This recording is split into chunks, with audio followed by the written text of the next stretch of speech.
Hey guys, welcome back to the channel. I'm Adam or Adam Bricks, and today I'll be sharing my list for the top 10 ugliest LEGO Star Wars minifigures. Of course, with most top 10s, this video will be my own subjective list, so if you disagree, make sure to leave a comment down below with your own list. Now, before we get into the video, we do need to address what exactly constitutes a minifigure as being ugly. For this video, the criteria will be as follows. Number one, the minifigure is not accurate to the original concept of the character it is attempting to portray. Secondly, the minifigure has an overall poor design. And finally, remember that this is my own personal list, so if you disagree, make sure to leave a comment below on what figures you would have included. Now, let's get into the top 10. Coming in at number 10 from set number 7660 is the Anakin minifigure included in the set. Now, this minifigure had incredibly odd looking pupils that were overly large in contrast to the rest of his head. It sort of looks like a shy guy, as well as his hairpiece being absolutely massive in contrast to his head. The rest of the fig is actually pretty solid, with a decent detail on his torso, but overall a very ghastly looking figure, and that's why I've got it at number 10. Moving on to number 9, we have the Clone Wars Mace Windu from set number 7868 and 8019. Now, I understand this minifigure is meant to portray the cartoon style of the Clone Wars Mace Windu. However, in my opinion, the original Clone Wars faces did not translate well into minifigures, as you'll see with my next pick. This minifig has absolutely huge eyes in comparison to the rest of his head, and having a really large gap between his eyes and his mouth. I mean, it looks really strange. You can see in the picture here. And I guess the rest of the fig is quite barren of detail. It's just a very plain minifigure, but it's mainly that head that's kind of throwing me off personally. On to number 8, we have another Clone Wars character, being the Palpatine figure from set number 8039, Republic Attack Cruiser. And oh boy, where do I begin with this figure? Again, with the early Clone Wars figures, the eyes were absolutely huge, and it looks like teardrops running down his face. I mean, look at this thing. It is horrendous. Now, the details to make him look old are actually pretty solid, especially in contrast to the Clone Wars, and the hairpiece is okay. Coming in at number 7 is the original General Grievous figure from 2005. That came in set number 7255. This figure really throws me off for the white droid legs. And again, his head kind of looks like a skeleton skull. It just doesn't look very Star Wars-esque. I kind of see what they were going for, but it doesn't work, especially with the droid legs. So that's why I've got him at number 7. And coming in at number 6, we have Waldo from Waldo's Junkyard.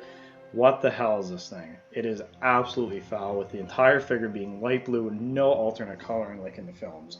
And I mean, they didn't even bother filling in his eyes either. So it looks very strange. It looks like a pitted void. It just looks very strange. He also has a large minifigure legs.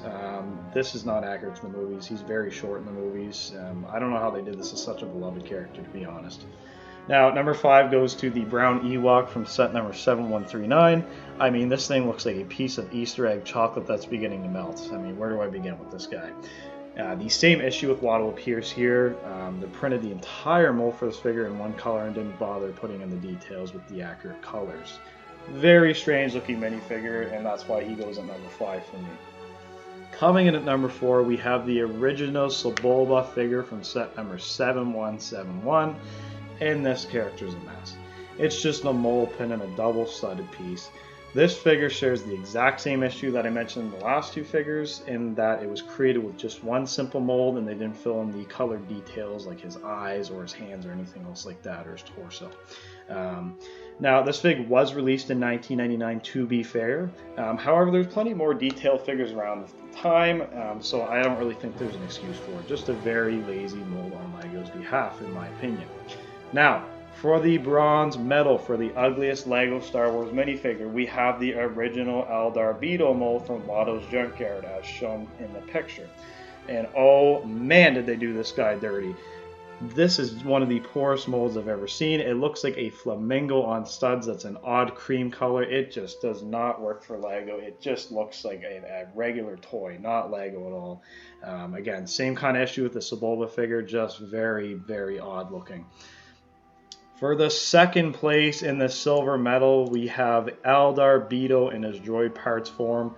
Holy smokes, they did Mr. Beetle dirty, very dirty, again, with a very poor figure that looks like it may have been constructed by Waldo himself in Waldo's Junkyard.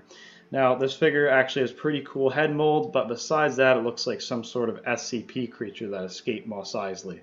Yeah, very ugly minifigure, and that's why it takes number 2 from me. And finally, our gold medalist goes to the Gasgano figure from 1999. And wow, do I even need to explain why he's the ugliest? In fact, I won't. Just look at this diabolical creature from Star Wars Hell. He looks like he came from the pits of Mustafar. I mean, look at this thing. It's ridiculous. And that's why he gets the gold medal.